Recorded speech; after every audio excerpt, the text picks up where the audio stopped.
Kenny. Hi, James. I think last time we spoke, you were in Hong Kong, I was in Sydney. Thank you so much for joining us here in Singapore for the Singapore Buy-Side Forum. Thank you for having us. Great to have a conversation with you today. As I was doing some preparation, very deep preparation, I looked at the website. And right up at the top, the opening caption on the Two Sigma website says curiosity. It's the foundation of financial science and the basis of everything we do at Two Sigma. So, Kenny, I'm curious. What is financial science? Who is Two Sigma? Who is Kenny Lam? Well, thank you, James, for having us. For those of you who don't know who we are one of the largest quant firms in the world. And when you look at the website, it talks a lot about financial sciences. When we were founded about 24 years ago, we believed that investing should be a scientific process, and that we should take emotion out of the process and try our best to use the scientific approach as we invest. And we heard a lot of panels about data, AI. We believe that all of that should be used as a way to deploy our scientific process, which means that advanced technology should be deployed, data science should be deployed, and how we use our human capital to use those tools should actually be put together as a system. And so when you think about what we call financial sciences, essentially is that process of building a platform that use all of that together for investing. When you hear other firms that talk about this, often you hear how they have a separate unit that looks at AI and looks at data science. We tend to see that as part and parcel core to what we do. Just to give you a sense, globally we have 2,000 employees about, and of which about half are in some form of engineering data science role. And so we hire hugely from non-financial background. Many of them are actually from PhDs in stats and math, and we leverage their expertise and use data science and technology as a way for investing. So that's basically a bit of a longer way of answering what is financial sciences and how we think about this at Two Sigma. I mean, AI has obviously been, if not the buzzword at the moment. As you mentioned, it's really core to what you do. It's part of your DNA. I was at the Hong Kong Buy-Side Forum a couple of weeks ago, and we were having an interesting conversation around AI as well. And someone made the point that with the amount of information, the amount of data that is out there, and the ability of AI to process that, we're seeing, or potentially we'll see, a democratization of that data, which will maybe take away some of that competitive edge of these sorts of firms. Is something like that a concern? Yeah, no, that's a great question. So we've been doing this for, as I mentioned, 20 plus years. And I run Asia. And the way we look at the data ecosystem is it's constantly evolving, especially in this region where we see exponential growth of data ecosystem. The key, though, is not just about access. So it's not just about finding the best vendors, the best data sets. It's really around how you build a platform that can really find value in the data that you onboard. Added to that complexity is legal and compliance. You have varying data compliance and privacy laws in different regions. So the best firms will be those that actually have the best platform that, as I mentioned, onboard these data, the best ability to legally and in a very compliant way onboard the data, and most importantly, to be able to interpret data in the fastest and the best way. Right? So if you look at how we built the region, more and more we're localizing our approach to, at least in the first part of the data process, how we access and interpret our data a bit more with a local insight and context, right? So that's actually one way. So therefore, if you talk about commoditization and data that are widely available, we don't see that as potentially us losing a competitive edge. We do see it as an opportunity to invest more, to do more, to ensure that we do more than just accessing the best data, but interpret it, bring it to our platform in the best way we can, in the fastest way we can. You mentioned localization has been a key first step in the investment process for you. We've spoken today a lot about China. You're based in Hong Kong. You have an office in Shanghai. I believe you're the second largest American hedge fund with a presence in China as well. Obviously, it's always an interesting time to talk about China, but the last few weeks in particular, there's going to be stimulus, or maybe not as much stimulus as we thought. Well, let's wait and see what happens on Saturday. Maybe there'll be more stimulus. There's a lot of noise there, but obviously with that presence that you have on the ground, with that localization of your investment process, you're in China properly. Very keen to get your thoughts on why that's the case, what you see the benefit of that. I think you've touched on it in terms of that localization there, but how does that work in practice? Well, with China, maybe I'll highlight 2 or 3 things. So one is we are a US-centric, US-based firm that is expanding globally, and we're seeing Asia as the key to our growth in the next 3 to 5 years. If you look at Asia, then the most active markets are the usual suspects, right? So the Japan, Korea, Taiwan, Hong Kong, and China. And therefore, for us to really have a meaningful growth engine, we have to be active in a market like China. And then the next question is, well, how do we look at China? We mentioned at the start of the conversation that we are a scientific firm. And therefore, we try our best not to be overly excited by the day-to-day headlines or overly sensitive to the day-to-day volatility, but much more thinking medium to long term, what does it mean to operate the best way we can in China? The conclusion is that we need to make sure we have the best global onshore platform, meaning that we have the best of our global expertise, but deployed in a local way. And that's why about 5 years ago, we started building our local presence in Shanghai. And that's not just a rep office. It is an office that has the full set of functions, right? Operations, risk, research, data scientists. All of that now built slowly but surely in Shanghai. So that's that, which is where do we see growth and how do we look at it in this very scientific way and how do we make sure that we capture it the best way. Now with China, I think there are 2 things we need to be actively aware of. One is, of course, as with any market, the domestic regulations we have to be not only be aware of, but actually practice in a way that is very locally sensitive, right? And that's why you mentioned about policy shifts. We are learning how we learn and deal with policy shifts, and that's one. And second is it's actually one of the best markets for talent. And so how do we make sure that we bring the best talent that can operate in our domestic platform? So far, we are seeing the fruits of that effort. It's been many years since we traded China. It's been 4 or 5 years since we are building an onshore team. And we still believe that this is one of the most interesting markets. And so we have to invest a lot more to ensure that we do well in that market.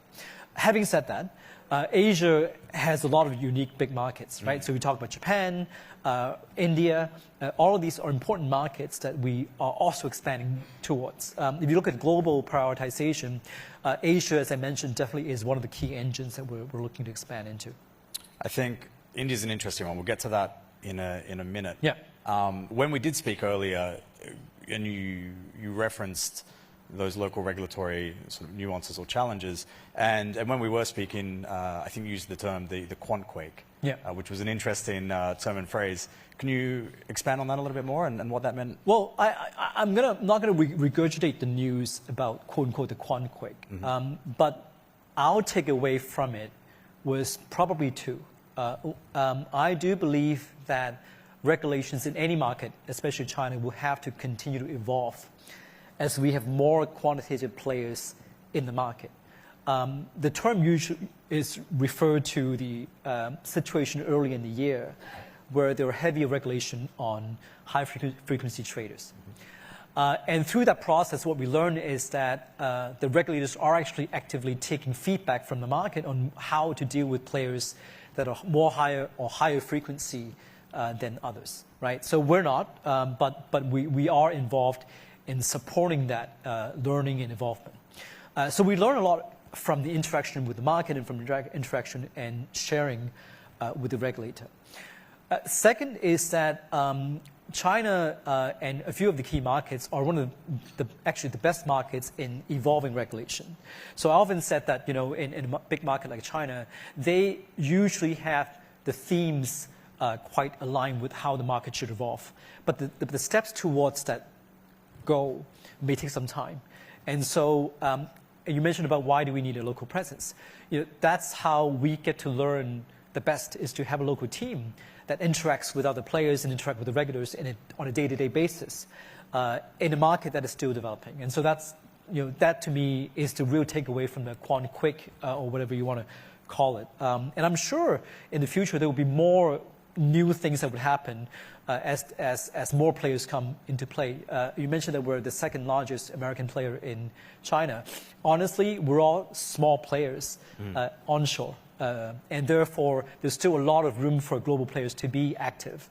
And being ranked number 2 doesn't mean a lot when the market is still in the early stages. Plenty still to go. Absolutely. I think, and also please use the app. If you have any questions for Kenny, please send them through via the app, and we'll hopefully reserve a couple of minutes at the end and see if we can take some questions from the audience. Just to pivot a little bit, and I'm going to ask a question here with a little bit of a name drop and a shameless plug as well from Bloomberg's side. Michael Bloomberg was in Hong Kong late last year for celebrating, I think it was the 30th anniversary of our presence in Hong Kong. And our part of the world had just closed a large deal out of Japan. So Mike was taken over to my boss, who was running that particular deal, to say congratulations on this deal. And they got to speaking, but the first question he asked her was, what's your plan for India? Yep. So I put the same question to take the words out of his mouth. You mentioned, obviously, these markets across Asia. What are your thoughts on India? What is your plan? Well, I think all firms are actively thinking about their approach to India. For us, given that we're a hugely scientific firm, we also want to take things more thoughtfully. And so what we can say are probably 2. We do believe that we need to actively consider it. We have some exposure to it, but we need to think more actively how should we increase the exposure to the market. And 2 is, what are the best access points, right? There are a lot of discussions around, should we build an onshore? Should we go through Singapore? How do we do it the best way? So those are the 2 things we're now actively studying, whilst, of course, we already have exposure through our global platforms. And so I think many firms are doing it. We're doing it in a bit more of our approach, our way, which is a lot more scientific, a lot more thoughtful, and sometimes slower. But I do think that is actually the best way to think about India, which is much like China, 15 years ago, 10 years ago, it's a market that we're still kind of looking from afar. Now we're hugely entrenched, or we can be even more entrenched. And so that's how we're approaching a big market like India. Yeah, certainly I think there are advantages to different types of approaches there. That localization, certainly I think you see in India that they're starting to build, GIFT City, they're starting to build infrastructure to try and attract that type of investment into the region. We speak to other clients here who are basically shops that have been set up here to give that almost access through to the Indian market for offshore investors via a more developed or potentially tax-effective market like Singapore as well. So definitely different approaches. Well, on that point, if you look at building physical presence, for us, there are a few reasons why we want to build physical presence. We're not your usual fundamental firm where we just put a PM and analyst and that you can get going. We have hugely connected research platforms where if we put someone in a physical location, then we want to make sure that it gets connected with our global platform. So that's one. We also want to make sure that physical presence helps us with execution, for example, so trading efficiency.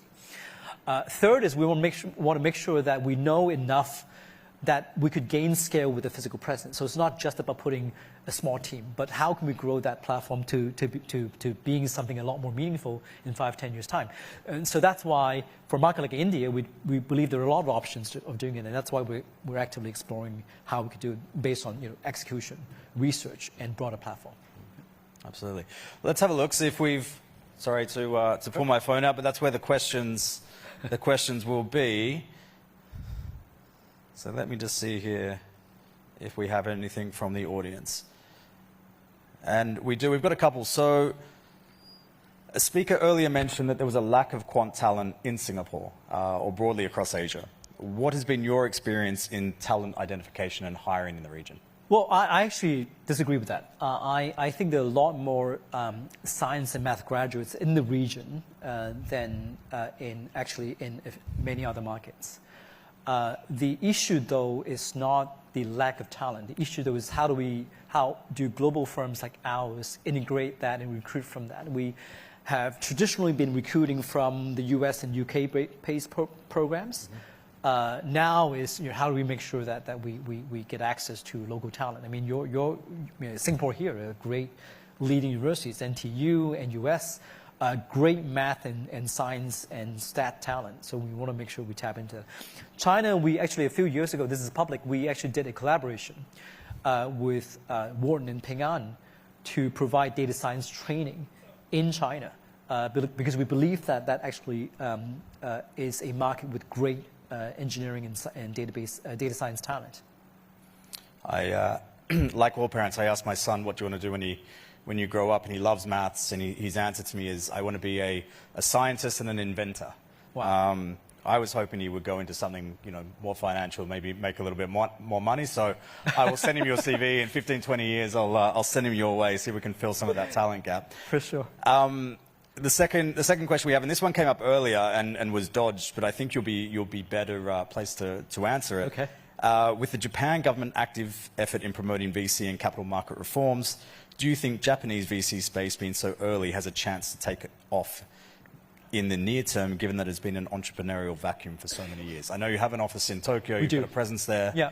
What are your thoughts on more of that entrepreneurial VC space? Maybe two broad points. Japan has been for the longest time one of the most active markets for us. It is a deep capital market, and therefore for a systematic firm like ours, we have to be in the market, and we have been present for a long time. We do see in recent years there's renewed interest in the market, and so as with any ecosystem, when you have all players coming in, you would create vibrant new opportunities. We're in the public market, so I can't say what the VC and PE firms are active in, but we do think that there's a revival of interest, and we are looking at our Tokyo office and reviewing whether or not we need to increase our presence in Tokyo. It is one of the most active markets that we have in Asia. Kenny, we're almost out of time. I do want to just cover a couple of other things, but thank you so much for joining us. As I said, always a pleasure to speak to you. For everybody, we've covered the next wave of geopolitics and technology. Before we cover the next wave in investing, we'd like to invite everyone for a short networking and coffee break. Please enjoy the coffee and refreshments outside in the foyer and the garden. Up next, after the break, we will discuss family offices, trends of tomorrow through the lens of venture capitalists, as we just discussed, and hear from our forum's headline, a conversation with Temasek. Sure to be extremely interesting. Look forward to seeing everyone back here in 10 minutes. Thank you very much. Thank you, James. Great set of questions.